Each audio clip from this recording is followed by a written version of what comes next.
Sir Sajjala Ramakrishna Reddy arrest అనే వార్తలు వినిపిస్తున్నాయి సార్. ఎందుకు అంటే లిక్కర్ స్కామ్ లో అరెస్ట్ అయ్యే అవకాశం ఉంది అంటున్నారు. ఈ liquor scam actually Delhi scam కన్నా కూడా చాలా పెద్దది, ఆంధ్రప్రదేశ్ లో జరిగిన లిక్కర్ స్కామ్ అంటున్నారు. అసలు ఆ లిక్కర్ స్కామ్ వ్యవహారం ఏంటి సార్? అందులో రామకృష్ణారెడ్డి అరెస్ట్ అయ్యే అవకాశం ఎంతవరకు ఉంది? ఖచ్చితంగా ఢిల్లీ లిక్కర్ స్కామ్ కంటే కూడా ఇప్పుడు వీళ్ళు చెప్తున్న ఏపీ లిక్కర్ స్కామ్ పెద్దది. ఎందుకంటే ఢిల్లీ లిక్కర్ స్కామ్ అంతా కలిపి 100 కోట్లు దాంట్లో ఇన్వాల్వ్ అయింది. 100 కోట్లు ఆప్కి పార్టీ ఫండ్ గా తీసుకున్నారు అనేది ప్రధానంగా ఆరోపణ. కానీ దీంట్లో 1,00,000 కోట్లు జగన్ తిన్నాడనేది ఇప్పటికి ప్రాథమికంగా ఉన్న ఆరోపణ.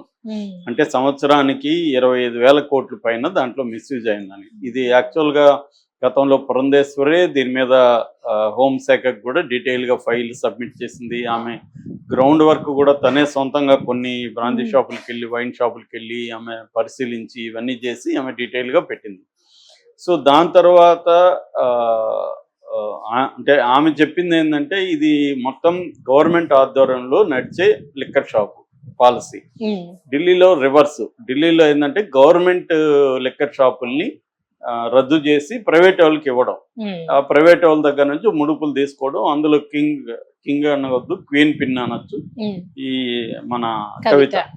ఇక్కడేమో రివర్స్, ప్రైవేట్ గా ఉన్న వాటిని గవర్నమెంట్ దీంట్లో ఆధ్వర్యంలోకి నడపడం. దాంట్లో ఏంటంటే లావాదేవీలన్నీ కూడా క్యాష్ రూపంలోనే నడపడం. మామూలుగా ఇవాళ కొబ్బరికాయల దగ్గర నుంచి, కూరగాయల దగ్గర నుంచి చివరికి భిక్షగాళ్ళు కూడా యూపీఐ ద్వారానే చేస్తున్నారు.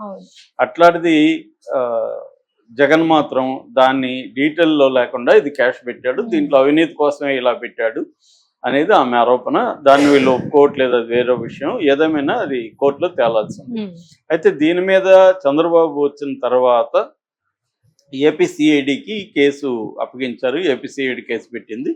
అయితే ఏపీసీఐడి అనుకున్నంత వేగంగా గాను ఎఫిషియెంట్ గా కానీ ముందుకు పోవట్లేదు అని చెప్పి దీని మీద ఒక సిట్ చంద్రబాబు ప్రభుత్వం వేసింది. ఇప్పుడు ఈ రోజు మార్నింగ్ నుంచి లేదా నిన్న నైట్ నుంచి ఒక వార్త బయటకు వచ్చింది. అదేంటంటే సజ్జల రామకృష్ణారెడ్డి ఇప్పుడు అరెస్ట్ అవ్వబోతున్నాడు ఈ కేసులో అని ఒక వార్త బయటకు వచ్చింది. ఆల్రెడీ చాలా మంది పేర్లు కూడా పెట్టారు. అందులో Ramesh Reddy, Vasudev Reddy, Kareemulla, OSD Venugopal, Nageswara Rao, ES Sauri, CI Ramesh, DGM Charanam, BC Satyaprasad, వీళ్ళ పేర్లు ఇప్పటి వరకు ఈ కేసులో ఉన్నాయి. అంటే జగన్ వీళ్ళు కాకుండా ఇప్పుడు సజ్జల రామకృష్ణారెడ్డి మనకు తెలుసు, ఆయన సకల శాఖ మంత్రిగా జగన్తో ఉన్నాడు. సో ఆయన కూడా ఇప్పుడు ఇన్వాల్వ్ అయినట్టుగా వచ్చింది. కొత్తగా ఏమొచ్చిందంటే ఆడిట్ రిపోర్ట్ వచ్చింది. ఎక్సైజ్ శాఖకు సంబంధించి ఆడిట్ రిపోర్టు. ఆడిట్ రిపోర్ట్లో ఏముందనేది ముందుగా మనం చెప్పుకుందాం. ఆడిట్ రిపోర్ట్లో ఏముందంటే 16,000 కోట్ల అవినీతి జరిగిందనే దానికి ఆధారాలు ఈ ఆడిట్ రిపోర్ట్లో ఉన్నాయి. మొత్తం 1,00,000 కోట్లు కాదు ఈ ఆడిట్ రిపోర్ట్ వచ్చి, దీని వరకే, అదేమి కంప్లీట్ ఇన్వెస్టిగేషన్ కాదు. ఎక్సైజ్ శాఖలో ఎటువంటి ఇర్రెగ్యులారిటీస్ చోటు చేసుకున్నాయి అనేది ఆడిట్ రిపోర్ట్ చెప్తుంది.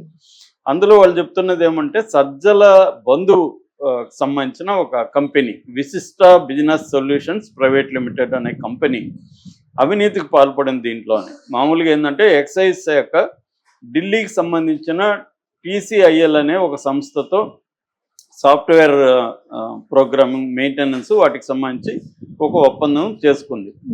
అక్కడ టీసీఎల్ నుంచి సబ్ కాంట్రాక్టు ఈ విశిష్ట బిజినెస్ ప్రైవేట్ లిమిటెడ్ వాళ్ళు చేసుకున్నారు సబ్ కాంట్రాక్ట్గా.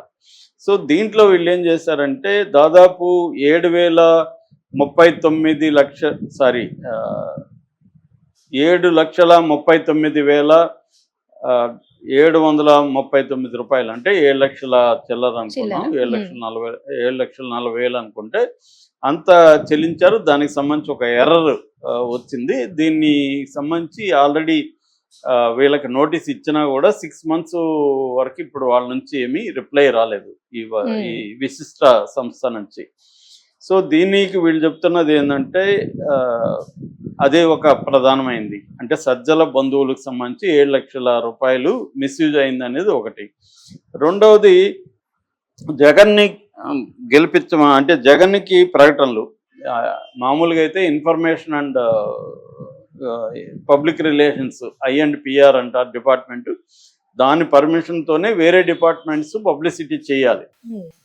వాళ్ళకి ఇస్తే వాళ్ళు చేస్తారనమాట. పబ్లిసిటీ రంగం అది, ప్రసారం. సో దాన్ని వీళ్ళు వాళ్ళ పర్మిషన్ లేకుండా వీళ్ళు ఏం చేస్తారంటే 3,15,00,000 విలువైన ప్రకటనలు ఇచ్చారు.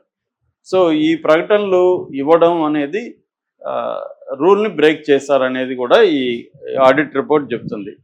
అట్లాగే ఒక 71 లక్షలు పెట్టి ఎక్సైజ్ శాఖ నిధులు సీసీటీవీలు కొనుగోలు చేశారు. దానికి కూడా ఎటువంటి అనుమతులు లేవని చెప్తుంది. అట్లాగే బ్యాంకుల ద్వారా ఎన్సిడి రుణాలు అంటారు. ఎన్సిడి రుణాలు నాన్ కమర్షియల్ డిబెంచర్స్ అంటారు అనమాట. ఆ డిబెంచర్స్ రూపంలో 8,305 కోట్లు తీసుకున్నారని, అది కూడా ప్రొసీజరల్ ల్యాప్సెస్ అని. అట్లాగే 2022-23కి 1,500 కోట్లు ఇతర పనులకు చేసుకున్నారు, అది కూడా స్పెసిఫిక్గా లేదు. అంటే ఇక్కడంతా ఏంటంటే ఆర్థిక పరమైన లావాదేవీల్లో ఎటువంటి ఇర్రెగ్యులారిటీస్ ఉన్నాయనేది ఈ ఆడిట్ రిపోర్ట్ చెప్పింది అనమాట. ఓవరాల్గా 16,000 కోట్ల అవినీతి జరిగినట్టుగా ఈ రిపోర్ట్లో తేలింది. ఇది ఏంటంటే నిధులు శాఖ మళ్ళాయని, ఈ శాఖ నుంచి వేరే వాటికి నిధులు మళ్ళాయి అనేది ఆడిట్ రిపోర్టు. ఇది ఇప్పుడు సిట్కి గవర్నమెంట్కి సబ్మిట్ చేశారు. సీఎంకి వెళ్ళింది. సీఎంకి వెళ్ళిందంటే ఇప్పుడు సిట్ ఇది ఒక ఆయుధం అన్నట్టు. సిట్ విచారణ ఇంకా స్టార్ట్ అయింది మొన్ననే, ఇంకా కంప్లీట్ కాలే. ఈ లోపల ఏంటంటే ఈ ఆడిట్ నివేదిక అనేది జగన్ టైంలో ఎక్సైజ్ శాఖలో ఎటువంటి ఇర్రెగ్యులారిటీస్ చోటు చేసుకున్నాయి అనేది ఈ ఆడిట్ రిపోర్ట్ ఇప్పుడు చెప్పింది. ఇది ఒక రకంగా జగన్కి నష్టము.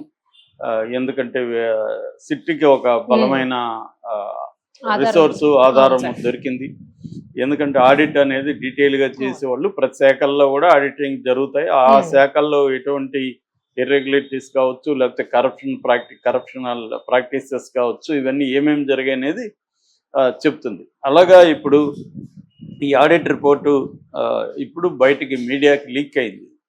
సో మీడియాకి లీక్ అయిందంటేనే అంటే నేను చాలాసార్లు చెప్తుంటాను, ఎప్పుడైనా కూడా కేసులు అధికారంలో ఉన్న పార్టీ ప్రతిపక్ష పార్టీ మీద కేసులు ఎందుకు పెడుతుందంటే పబ్లిక్ ఒపీనియన్ని తమకు అనుకూలంగాను ప్రతిపక్షాలకు వ్యతిరేకంగాను మార్చడానికి, పొలిటికల్గా దాన్ని ఉపయోగించుకోవడానికి పెడతాయి. నిజంగా వాళ్ళు అవినీతి చేస్తే వాళ్ళని జైలుకి పంపించాలి అన్న ఒక ప్రజా డబ్బు వృధా అయింది అనేది సీరియస్ ఎవరికి ఉండదు. ఎందుకంటే అన్ని పార్టీలు ప్రజా డబ్బులు వృధా చేస్తారు.